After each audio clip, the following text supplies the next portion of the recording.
So I just want to spend a bit of time today talking through some work we've done recently at BehindLogin, looking at the return on investment of investing in digital experience. So we've built a return on investment calculator, which I'll talk through shortly, which basically looks at understanding the impact of good user experience on underlying business metrics, and how going from a poor or an average user experience to a great user experience can impact the business in a positive way. So I'm just going to quickly jump over to the BehindLogin benchmark framework. If you're not familiar, it's our mechanism for analyzing the relative execution quality of different digital experiences. And when we're doing that, we look at 5 core experience criteria.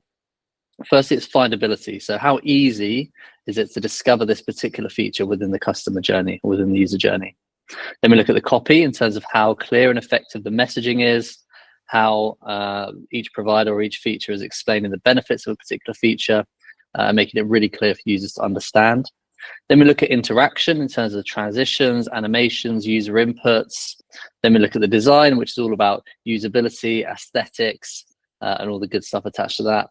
And then finally, we look at maturity in terms of feature advancement. So all the way from a basic minimal viable product to cutting edge innovative solutions.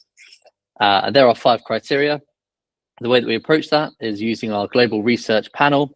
We find people that are regular users or customers of a particular digital product. We get them to talk us through the features and functionality that exist across a particular app. We record that information, analyze it, produce digital journey maps and screens, so you can see the kind of granular UI of each particular feature.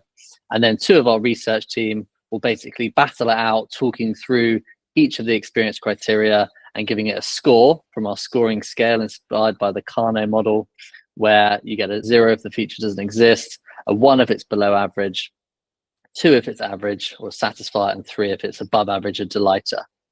So that applies to each of the experience criteria, the possible score of 15.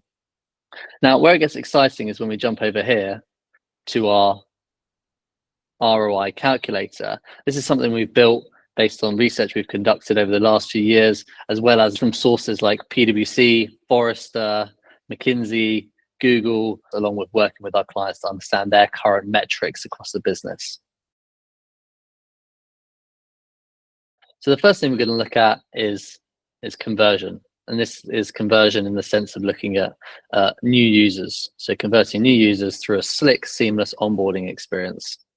Based on research from across the market, the average conversion rate of a particular journey for acquiring new users is around 40%. If you've got a great experience as defined by the BehindLogin benchmark, you're looking at around 60%, and for poor, you've got 20%. So here's where we can start looking at converting BehindLogin benchmark data into business value. So let's say we work with the client and we identify that actually, compared to their wider market, they've got a poor benchmarking score.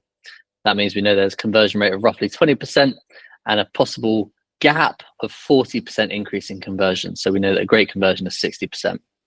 So let's say here, we can work with our client to understand how many customers they're acquiring. So let's say we're looking at 100,000 customers a year, and we know that we've got an average annual revenue per customer of £500. Now, that's where we can start realizing the value of investing in digital experience. Investing from a poor experience to a great experience, we could see an average revenue increase uplift of £20 million. Likewise, if the feature is okay, it's average right now, then there's a possible increase of 10 million. And if they've got a great score, then there's no point investing in this. Let's reprioritize resources and focus on something else on the roadmap, where we know we've got a clear line of sight and some potential big business impact. Next thing we're going to look at is retention. It's all about fostering ongoing engagement, building trust, and embedding this app or this digital experience into the user's daily financial habits. So again, based on our trusted sources, based on our internal research, we can identify that an average retention rate is around 78% over a 12-month period. A great score is up to 85%, and a poor score is 78%. So let's punch in some numbers. So we know that from our previous metric, we've got £250 in revenue per customer, and we know we've got 1 million customers. So if we've got an average benchmark score right now on our retention rates as defined by the BehindLogin benchmark, we can see there's £17.5 million in potential revenue uplift by going from an average to a great retention metric by a great user experience. If we've got a poor user experience, that number jumps to 37.5 million. And again, if you've got a great experience, prioritize our resources elsewhere. Task completion, and this is all around monetized transactions. We know that an average task completion rate is around 60%, a great task completion rate 80%, and poor 50%. So let's say we know we can get £1 in revenue per task or per transaction that a user completes. And because we've got, let's say, 1 million customers who are doing 10 transactions a year, and that gives us a potential revenue increase of £2 million, going from an average to a great experience. If we start with a poor experience, that uplift could be up to 3 million. And again, if we've got a great experience, there's a zero uplift, reprioritize resources elsewhere.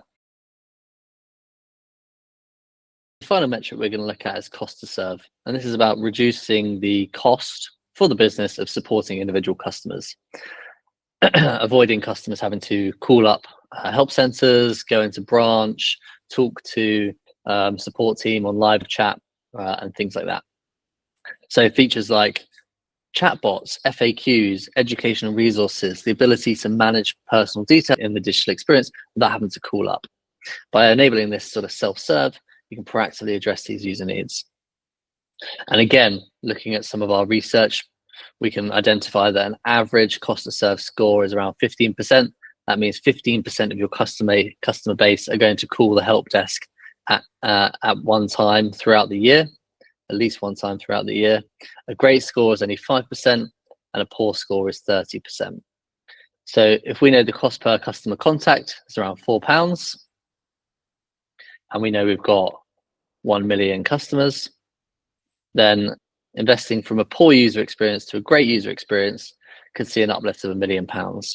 If we've got an average score, we could see a £400,000 savings, and a great score, again, prioritize resources elsewhere. So that's our 4 core business metrics that we believe can be positively influenced by investing in a great digital experience, as defined by the BehindLogin benchmark scoring. Firstly, new users, attracting and converting new users by great conversion rates, retention rates, making sure those users we've converted now retain and stay on the platform. We continue to derive business value and revenue per customer over the years.